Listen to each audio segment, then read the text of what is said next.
नमस्कार, जय हिंद, वंदे मातरम दोस्तों। स्वागत है आप सभी का गुरुजी वर्ल्ड एग्जाम स्टडी प्लेटफॉर्म में। This is Dheeraj Dwivedi from Guruji world. दोस्तों, आज का यह वीडियो एनवायरमेंट यानी पर्यावरण पर आधारित होगा। यानी पर्यावरण का पहला मॉक टेस्ट आप देखेंगे स्क्रीन पर। ऐसे ही एग्जाम में क्वेश्चंस ट्रेंड होंगे इस बार, इसलिए है एनसीईआरटी बेस्ड मॉक टेस्ट आपको लगाना होगा। हर क्वेश्चंस को जो पॉइंट ना आए आपको वो अपना नोट डाउन करें और एक एक तरीके से एक एक अच्छे क्वेश्चंस को अपने दिमाग में कंसंट्रेशन के साथ सेट करें। चलिए स्टार्ट करते हैं बिना रुके सुपर फास्ट तरीके से। पहला क्वेश्चन, पृथ्वी के वायुमंडल में निम्नलिखित में से किस गैस का प्रतिशत अन्य गैसों की तुलना में अधिक होता है? अब देखिए, क्वेश्चन हमेशा याद रखिएगा, वायुमंडल से पूछा जाता है कि सबसे ज्यादा और सबसे कम, तो दोनों क्वेश्चन को कराते हैं। देखिए, यहां पर क्वेश्चंस की बात करें तो सबसे पहले ये समझना होगा कि हमारा वायुमंडल होता है और हम यहां पर खड़े हुए हैं, तो हमें पता है कि हमारे तरफ जो आवरण है ना, चारों तरफ आवरण है, सजीव का है, निर्जीव का है, जैविक का है, अजैविक का है। तो ये चीजें क्या है, यही हमारा क्या कहलाता है, वायुमंडल कहलाता है।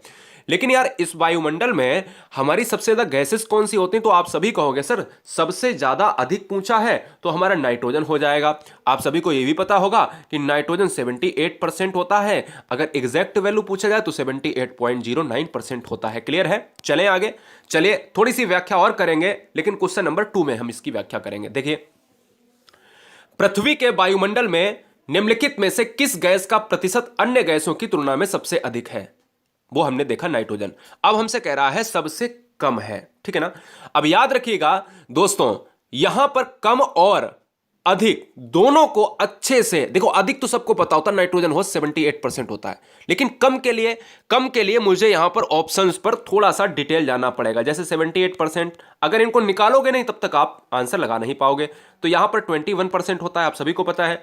अगर हम देखेंगे तो आर्गन की बात करें तो 0.93% होता है और यहां पर कार्बन डाइऑक्साइड केवल 0.03% होता है। तो आप ये कह सकते हो कि कौन सा कम है? हमारा option number A is right answer हो जाएगा। सबसे कम पूछा है तो कार्बन डाइऑक्साइड, और याद रखिएगा सबसे ज्यादा पूछा है तो नाइट्रोजन के लिए हम प्लस में लगा लेंगे ज्यादा के लिए, और ये हमारा कम के लिए हो जाएगा। मेरी बात समझ रहे ना? इसलिए ऑप्शन नंबर किसके साथ जाएगा? फर्स्ट के साथ। यदि आप शिक्षक शिक्षिका बनना चाहते हैं, टीचर्स के लिए हम प्लेटफॉर्म की बात करते हैं। गुरुजी वर्ल्ड एग्जाम स्टडी आपको टीचर बनाता है, इसलिए सब्सक्राइब कर लें। यदि आप एक बेहतरीन स्टूडेंट हैं, आप सभी ब्रिलियंट बच्चे हैं। बेहतरीन का मतलब यहां पर इसलिए है कि आप अगर 2 से 3 घंटे पढ़ाई कर रहे हैं, यदि आपकी लाइफ में कंसंट्रेशन है दोस्तों, तो जरूर सब्सक्राइब करें। क्वेश्चन नंबर 3, ठीक है ना? जलवायु और मौसम में होने वाले सभी परिवर्तन वायुमंडल की किस संस्तर में होते हैं? संस्तर का मतलब होता है कि स्तर। स्तर का मतलब होता है कि जब भी हम नीचे खड़े हैं और ऊपर हमारा वायुमंडल स्तर है, यहां पर परतें पाई जाती हैं।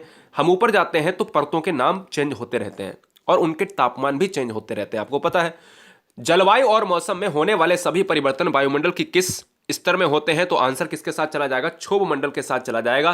क्षोभ मंडल को दोस्तों परिवर्तनीय मंडल भी कहते हैं, यानी परिवर्तन मंडल कहते हैं, क्योंकि यहां पर क्या होता है, तापमान, टेम्परेचर वगैरह बहुत जल्दी चेंज होता है। यहां पर क्या होता है, यहां पर दोस्तों आपके ओला, तूफान, वर्षा इत्यादि जितनी भी है जलवायु परिवर्तन संबंधी, मौसम परिवर्तन संबंधी घटनाएं, वो क्षोभ मंडल में होती हैं। इसको इंग्लिश में कहते हैं ट्रोपोस्फियर कहते हैं। क्लियर है? और यह दोस्तों आपके वायुमंडल में 0 से 18 किलोमीटर तक यहां पर पाया जाता है। आगे बढ़ेंगे क्वेश्चन नंबर 4 पर।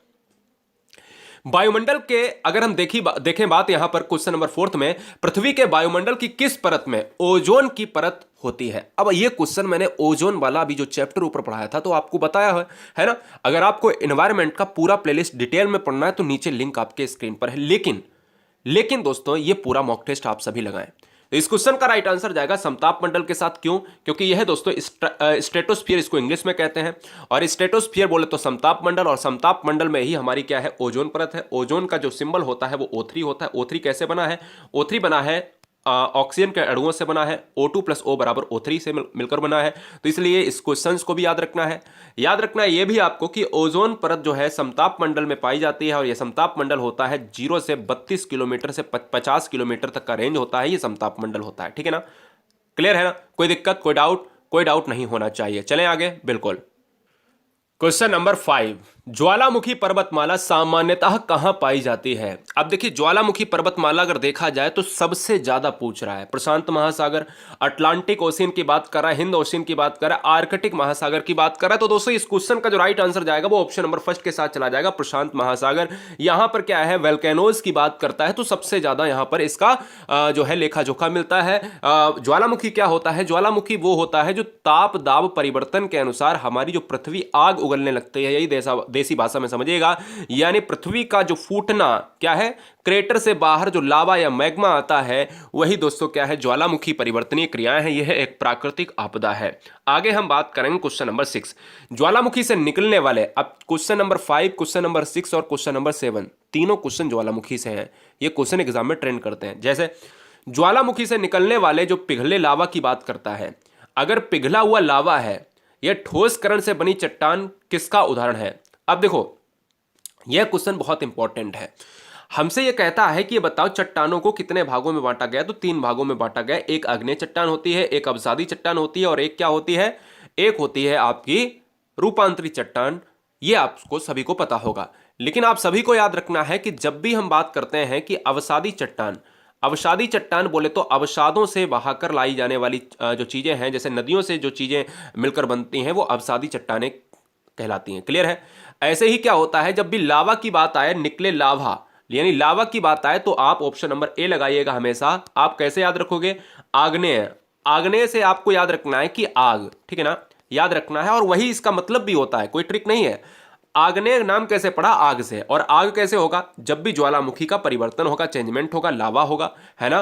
तो यानी लावा से जो निर्मित होंगी चट्टानें, उनको हम क्या कहेंगे? आग्नेय चट्टानें कहेंगे। याद रखना है इस क्वेश्चन को। ऑप्शन नंबर फर्स्ट के साथ चला जाएगा। क्वेश्चन नंबर 7, एक ऐसा ज्वालामुखी जिसके फिर से फूटने की उम्मीद नहीं है, उसे हम क्या कहते हैं?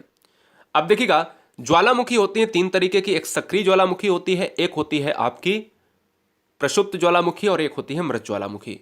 सक्रिय वो होती है जो हमेशा उद्गारित रहती है और प्रक्षुब्ध वो होती है जो हमेशा उद्गारित ना होकर कभी कभी, और मृत वो होती है जो कभी नहीं। ठीक है ना। तो यहां पर वोल्केनोज का उदाहरण दोस्तों, यहां पर जो बच्चे ऑप्शन नंबर 4 मार रहे हैं, बिल्कुल, क्योंकि मृत ज्वालामुखी को विलुप्त ज्वालामुखी कह सकते हैं, यानी जहां पर कोई उद्गार होने की संभावना नहीं है। इसलिए इस क्वेश्चन का आंसर जाएगा ऑप्शन नंबर 4 के साथ चला जाएगा। क्लियर है? चलिए 3 से 4 क्वेश्चन लेते हैं पेड़ों से और वनों से, जो आपके एनवायरमेंट का हिस्सा है। निम्नलिखित में से कौन सा सदाबहार पेड़ नहीं है? अब देखो, सदाबहार पेड़ की बात करता है जहां पर पानी की अधिकता ज्यादा होती है।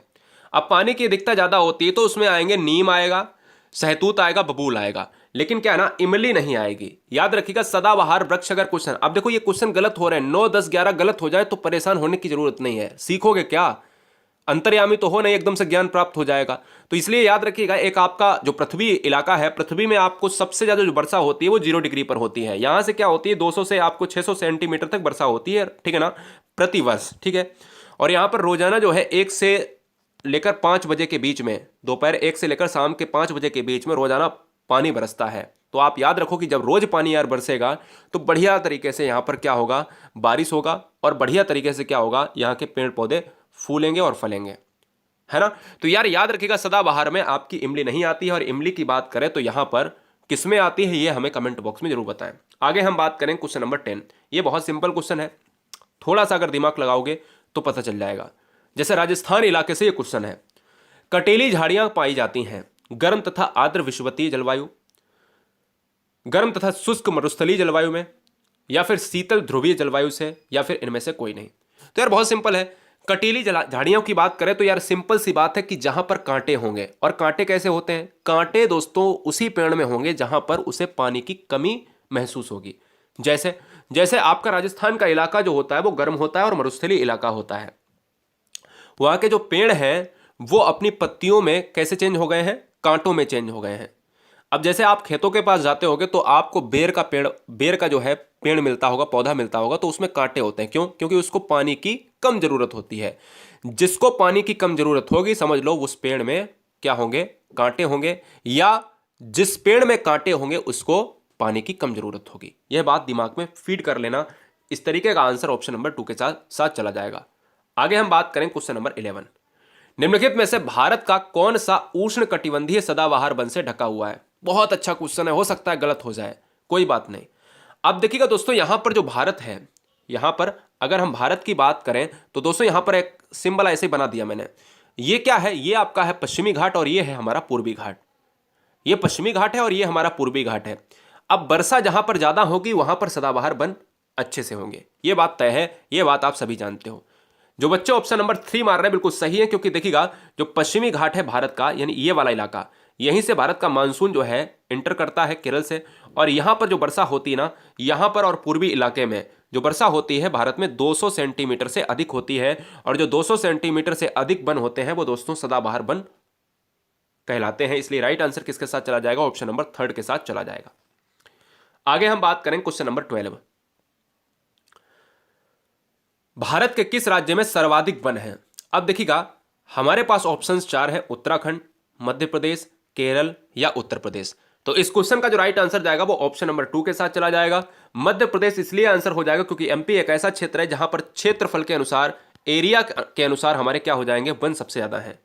और याद ये भी रखना है कि अगर पूछा जाए कि घने के अनुसार कौन है, तो घने के अनुसार अरुणाचल प्रदेश सबसे ज्यादा है, और मिजोरम दोस्तों परसेंटेज के अनुसार सबसे ज्यादा है। तीनों क्वेश्चन को याद रखना है। प्रतिशत के आधार पर सबसे ज्यादा वन है मिजोरम में, मध्य प्रदेश में एरिया के अनुसार यानी क्षेत्रफल में सबसे ज्यादा है, और अरुणाचल प्रदेश में घने वन सबसे ज्यादा पाए जाते हैं। क्वेश्चन नंबर 13 है, निम्नलिखित में से किस राज्य में मैंग्रोव वन का सबसे अधिक क्षेत्र है? थोड़े से कठिन क्वेश्चन है, ध्यान दीजिएगा। मैंग्रोव वन, मैंग्रोव वन की मैं हिंट देता हूं। मैंग्रोव वन दोस्तों आपके इस इलाके में पाए जाते हैं, जैसे जैसे ये तटीय इलाका है, पानी से लगा इलाका दोस्तों क्या होता है, आपके मैंग्रोव वन सबसे ज्यादा क्षेत्र में उगते हैं। जैसे जो भारत की भूमि है इसको पानी से कटने हेतु बचाने के लिए यह मैंग्रोव वन काम आते हैं। अब बोले सर कैसे? मैंने कहा क्वेश्चन नंबर 13 का आंसर क्या होगा, राजस्थान, उत्तर प्रदेश, सिक्किम या पश्चिम बंगाल? जल्दी से बताओ। अब इसमें से ये आपको देखना है, क्या उत्तर प्रदेश होगा? क्या तटीय इलाके से उत्तर प्रदेश लगा है? नहीं लगा है। क्या यार दोस्तों राजस्थान यहां पर लगा? राजस्थान तो मरुभूमि से लगा है, तो आंसर नहीं होगा।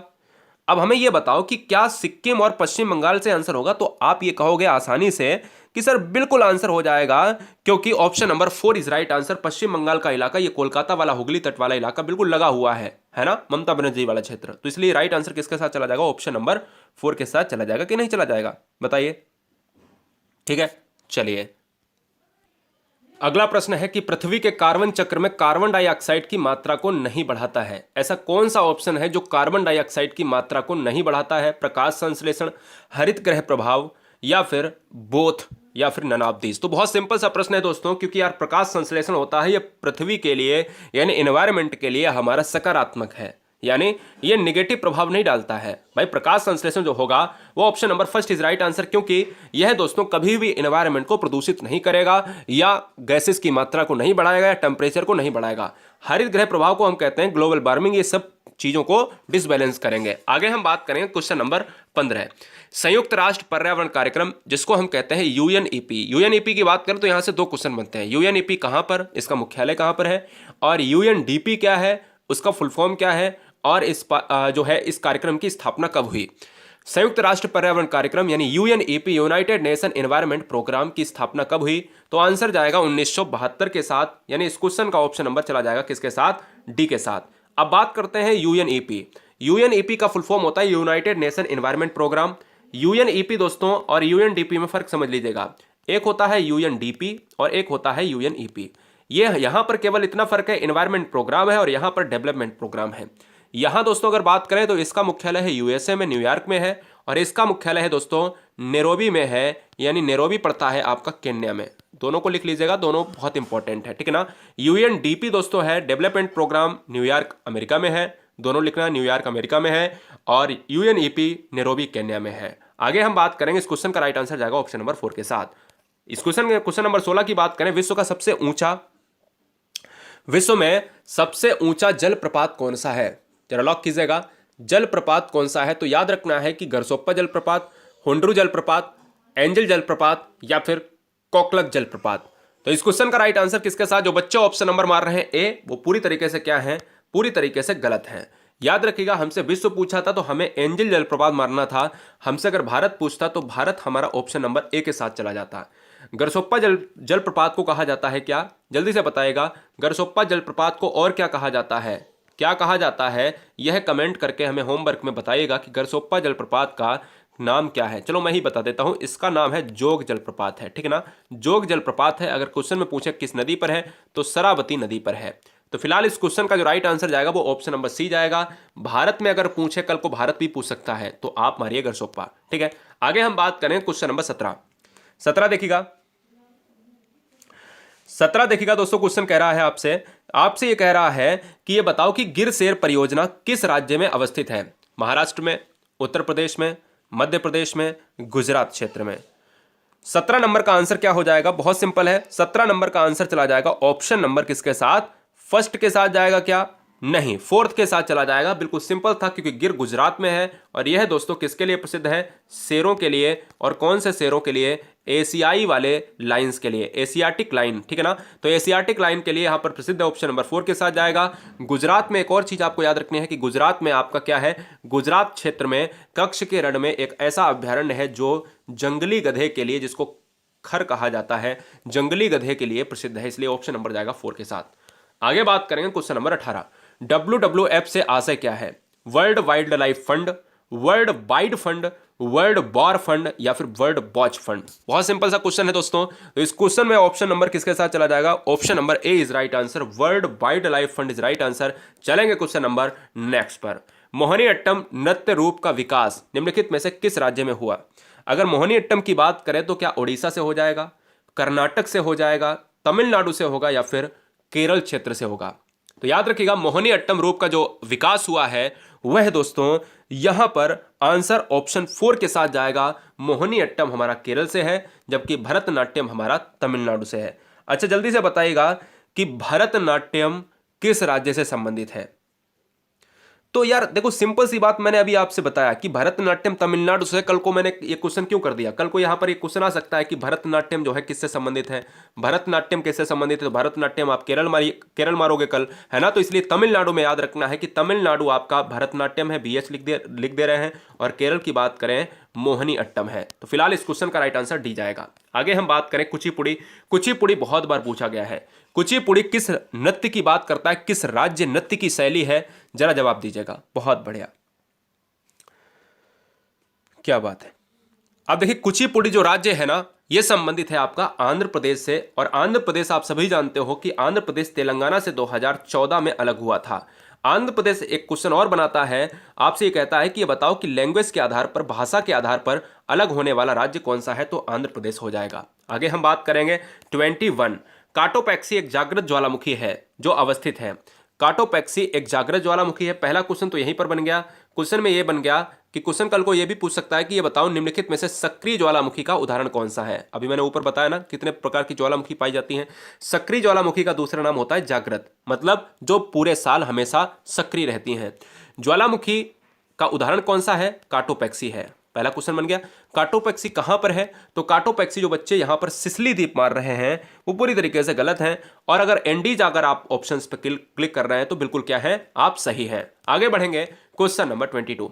तिब्बत की सांगपो नदी भारत में किस नाम से जानी जाती है? सांगपो नदी जो है भारत में किस नाम से जानी जाती है? जवाब दीजिएगा, फटाफट आंसर करिएगा। इस क्वेश्चन का आंसर क्या होगा? तो यहां पर देखिएगा दोस्तों, अगर तिब्बत की सांगपो नदी भारत में किस नाम से जानी जाती है तो भारत में ब्रह्मपुत्र नाम से जानी जाती है। कोई भी बच्चा ये कह नहीं सकता कि भैया सर यहां पर हमें समझ में नहीं आया। Option number 2 is right answer हो जाएगा या नहीं हो जाएगा? बताइए, 22 का आंसर 2 हो जाएगा या नहीं हो जाएगा? बहुत बढ़िया। आगे हम बढ़ेंगे दोस्तों, क्वेश्चन नंबर नेक्स्ट। किस मुगल शासक को चित्रकला का महान पारखी कहा जाता है? बड़ा अच्छा क्वेश्चन है। 23 बहुत जबरदस्त क्वेश्चन है गाइस, बहुत जबरदस्त क्वेश्चन है, इसलिए बहुत इंपॉर्टेंट तरीके से इस चीज को याद रख लीजिएगा कि जहांगीर के काल को option number C is right answer, Jahangir के काल को हम चित्रकला का स्वर्णिम काल कहते हैं, क्योंकि जहांगीर चित्रकला में बहुत माहिर था, चित्रकला में बहुत माहिर था और ये मुगल शासक था। Option number C is right answer होगा। 7 क्वेश्चन बेहतरीन बचे हैं, बहुत ध्यान से करिएगा आगे के, ठीक है ना, यानी 24 से लेकर 30 तक। नेक्स्ट वन की बात कर रहा है कि किस मृदा में जल धारण क्षमता अधिक होती है। अब देखिए, जल धारण क्षमता किसमें अधिक होती है? बॉटनी की बात कर रहा है क्या यहाँ पर? बॉटनी तो यार बिल्कुल गलत होगा। किस मृदा की बात कर रहा है? देखो यहाँ पर थोड़ा सा क्या हो गया है, क्वेश्चन थोड़ा सा गलत हो गया है, ठीक है ना, क्वेश्चन थोड़ा सा गलत हो गया है। हम क्वेश्चन के ऑप्शंस को बदल देते हैं, क्वेश्चन के ऑप्शंस को बदल देते हैं। तो यहाँ पर क्वेश्चन के ऑप्शंस को नहीं, हम क्वेश्चन को ही बदल देते हैं। क्या है, हम क्वेश्चन को ही बदल देते हैं। वैसे हम आपको बता दे रहे हैं काली मिट्टी में, इस क्वेश्चन का जो राइट आंसर जाएगा वो काली मिट्टी हो जाएगा। क्लियर है। लेकिन इस क्वेश्चन को हम अगर बदल देते हैं तो हम ये क्वेश्चन यहां पर कह देते हैं कि ये बताओ कि निम्नलिखित में से बागवानी का अध्ययन किस ऑप्शंस के अंतर्गत आता है। बागवानी का अध्ययन, यानी बागवानी का अध्ययन जो होता है फार्मिंग की बात करता है, जो गार्डनिंग की बात करता है, जहां पर हम लोग पेड़ पौधे लगाते हैं, उसको हम क्या कहते हैं, तो उसको हम कहते हैं हार्टिकल्चर कहते हैं। क्लियर है, हार्टिकल्चर कहते हैं। तो आंसर जाएगा 2 के साथ। क्वेश्चन नंबर दोस्तों नेक्स्ट लेंगे 25। बागवानी के लिए कौन से प्रकार का उर्वरक सबसे बेस्ट होता है। आप देखो बागवानी से क्वेश्चन मैंने ले लिया, तो यहां पर क्वेश्चंस दोस्तों बन गया है 25। बागवानी के लिए कौन से प्रकार का उर्वरक जो है आपके लिए सबसे बेस्ट रहेगा, तो याद रखिएगा दोस्तों, क्या याद रखिएगा, यहां पर जो बच्चे ऑप्शन नंबर मार रहे हैं 4th ऑप्शन बिल्कुल सही है। वर्मी कंपोस्ट क्या होता है, यह एक नेचुरल पद्धति का कंपोस्ट है, जिससे क्या होता है आपका प्रदूषण भी, पॉल्यूशन भी कम होता है। आगे बढ़ेंगे क्वेश्चन नंबर 26। काली मिट्टी और किस नाम से जानी जाती है। खादर मिट्टी, बांगर मिट्टी, इसको बंगर मिट्टी नहीं लिखा, बांगर मिट्टी होना चाहिए, कक्षारी मिट्टी, रेगुर मिट्टी। अब देखिएगा अगर बात करें खादर मिट्टी को और बांगर मिट्टी को कहा जाता है एल्यूवियल सॉइल यानी जलोढ़ मिट्टी में। कछारी मिट्टी यहां पर आंसर ना होकर ऑप्शन नंबर 4 चला जाएगा। याद रखिएगा काली मिट्टी चरनोजम मिट्टी भी कहलाती है, यानी चरनोजम मिट्टी अगर कल को आ जाए, चरनोजम मिट्टी किसे कहते हैं, तो काली मिट्टी को। रेगुर मिट्टी किसे कहते हैं, काली मिट्टी को। लावा मिट्टी काली मिट्टी, कपासी मिट्टी काली मिट्टी। काली मिट्टी किसके लिए उपयुक्त होती है, कपास के लिए, यानी महाराष्ट्र और राजस्थान वाला और गुजरात वाला क्षेत्र। Question number 27। भारतवर्ष में खरीफ की फसल की कटाई किस समय होती है, तो भारतवर्ष में खरीफ की फसल की जो कटाई होती है वो गाइस ऑप्शन नंबर किसके साथ जाएगा, सितंबर अक्टूबर। फटाफट स्क्रीनशॉट लीजिएगा, ये क्वेश्चन हमेशा गलत होता है। ऑप्शन नंबर किसके साथ जाएगा, सितंबर अक्टूबर के साथ। Option number 3 is right answer. Question number 28। Bharat में हरित क्रांति का जनक किसे कहा जाता है। हाँ जी, भारत में हरित क्रांति, खरीफ फसल की कटाई किसे, यानी किस जो है महीने में की जाती है, ये बार बार क्वेश्चन आता है। ठीक है, तो याद रखिएगा यहां पर अगर बात करें 28, खरीफ फसल की जो है आपने बोला कोई दिक्कत नहीं है, जून जुलाई में होता है और नवंबर दिसंबर में काट ली जाती है। मैं एक बार फिर से बता दे रहा हूं, देखिएगा एक्चुअल में यहाँ पर ऑप्शंस थोड़े से मिसमैच हैं, कोई बात नहीं, लेकिन क्वेश्चन ये पिछली बार आया था तो जिसमें आंसर सितंबर अक्टूबर ही माना गया था। मैं एक बार पूरी तरीके से बता देना चाहता हूँ, खरीफ फसल में क्या होता है एक्चुअल में, यह जून जुलाई में बोया जाता है, ठीक है ना, जून जुलाई में, और यह काटा कब जाता है, सितंबर अक्टूबर नवंबर दिसंबर। तो इसलिए आपको याद रखना यहाँ पर नवंबर टू जनवरी लिखा है, ये बहुत ज़्यादा समय हो जाएगा, इसलिए आपको याद रखना है सितंबर अक्टूबर थोड़ा सा क्या है पहले है भाई, जून जुलाई और कहीं ना कहीं हम 8 से 9 महीने थोड़ी ना फसल को खड़ी रखेंगे। तो इसलिए इस क्वेश्चन के हिसाब से आंसर क्या जाएगा, ऑप्शन के हिसाब से ऑप्शन नंबर 3 जाएगा। कल को ऑप्शन यहां पर बदलकर आपका यह भी हो सकता है कि नवंबर दिसंबर, तो आप वहां पर भी सही हो जाएंगे, लेकिन नवंबर जनवरी नहीं जाएगा, क्योंकि जनवरी एक क्या है, एक पार्ट बहुत आगे निकल जाएगा। आगे हम बात करें क्वेश्चन नंबर 28। भारत में हरित क्रांति का जनक किसे कहा जाता है, तो भारत में हरित क्रांति का जनक कहा जाता है यहां पर किसे, जल्दी से बताइएगा आंसर क्या होगा, बताइए। तो आप यही कहोगे कि यहां पर थोड़ा सा क्या हो जाएगा, थोड़ा सा आंसर गलत हो जाएगा, लेकिन क्या है, इस क्वेश्चन को बैन कर दिया था आयोग ने, आंसर ऑप्शन नंबर 2 माना था, और इस पर सबसे ज्यादा नंबर सभी को मिले थे, क्योंकि इस क्वेश्चन को ही गलत बना दिया आयोग ने। अब देखो भारत में हरित क्रांति के जनक कहे जाते हैं स्वामीनाथन, आप सभी को पता है ना, स्वामीनाथन। लेकिन आप कहोगे सर नॉर्मन बोरलॉग क्यों, तो आंसर मारना पड़ा था बच्चों को, क्योंकि स्वामीनाथन जो है वो भारत के हैं और बोरलॉग जो है ना वो विश्व की हरित क्रांति के जनक है। तो दोनों को याद रखना है। अगर कल को क्वेश्चन याद रखिएगा, कल को क्वेश्चन ये भी पूछ सकता है कि नॉर्मन बोरलॉग पुरस्कार किस क्षेत्र में दिया जाता है, तो कृषि क्षेत्र में दिया जाता है। दुनिया का सबसे बड़ा कृषि पुरस्कार कौन सा है, तो नॉर्मन बोरलॉग है। भारत का सबसे बड़ा कृषि पुरस्कार कौन सा है, तो स्वामीनाथन पुरस्कार कृषि के क्षेत्र में दिया जाता है, जो सबसे बड़ा है। तो भारत में सबसे बड़ा दुनिया का सबसे बड़ा कृषि है जो पुरस्कार अवार्ड है वो नॉर्मन बोरलॉग है, और इंडिया का क्या है, स्वामीनाथन है। तो फिलहाल ऑप्शन के हिसाब से 2 इज राइट आंसर। हरित क्रांति का सर्वाधिक प्रभाव किसमें देखा गया, हरित क्रांति का सर्वाधिक प्रभाव देखा गया है दोस्तों, यानी हम कह सकते हैं गेहूं में देखा गया है। गेहूं चावल दोनों के लिए था, लेकिन गेहूं में इसका प्रभाव सबसे ज्यादा। हरित क्रांति किससे संबंधित है, खाद्यान्न उत्पादन से संबंधित है। क्या, खाद्यान्न से संबंधित है, इस चीज को याद रखिएगा। आगे हम बात करेंगे 30। भारत में लाख जो होता है ना, जूट से सिस्टम से जुड़ा हुआ, लाख का सबसे अधिक उत्पादन कहाँ होता है, तो याद रखिएगा। यदि आप पहली बार विजिट करें हैं चैनल पर तो सब्सक्राइब करें गुरुजी वर्ल्ड, एक बेहतरीन स्टडी प्लान के लिए, जहां पर हम ये बताते हैं कि क्वेश्चन आयोग क्या पूछता है, क्या किस तरीके से आगे पूछेगा। भारत में लाख का सबसे अधिक उत्पादन कहां पर होता है? तो इसलिए याद रखिएगा इस क्वेश्चन का जो राइट आंसर जाएगा वो ऑप्शन नंबर झारखंड के साथ जाएगा, यानी झारखंड के साथ चला जाएगा। क्या झारखंड के साथ जाएगा? अब याद रखिएगा यहां पर क्या है, नए आंकड़े झारखंड को यहां पर प्रदर्शित करते हैं। कल को क्वेश्चन में ये लिखकर आ जाए कि ये बताओ कि सबसे ज्यादा जूट का उत्पादन, जूट को कहते हैं स्वर्ण रेशा, स्वर्ण रेशा कहते हैं, ठीक है ना, स्वर्ण रेशा कहते हैं। और याद रखिएगा जूट का उत्पादन होता है पश्चिम बंगाल में, पश्चिम बंगाल में सबसे ज्यादा चावल का उत्पादन, पश्चिम बंगाल में जूट का उत्पादन, गुजरात में सबसे ज्यादा क्या है, गुजरात में काली मिट्टी। और याद रखिएगा यहां पर दोस्तों, यहां पर झारखंड इस क्वेश्चन के प्रेजेंट टाइम के अनुसार option number 2 is right answer चला जाएगा। फिर मिलेंगे दोस्तों नेक्स्ट वीडियो में, तब तक के लिए जय हिंद, वंदे मातरम। नीचे टेलीग्राम ग्रुप की लिंक है, टेलीग्राम से ज्वाइन हो जाएं और पीडीएफ को प्राप्त करें। आप सभी यूं ही पढ़ते रहिए, मुस्कुराते रहिएगा और एग्जाम को क्रैक करते रहिएगा। टीचर्स के लिए बेस्ट प्लेटफॉर्म है गुरुजी वर्ल्ड, और कहीं नहीं जाना। जय हिंद, वंदे मातरम।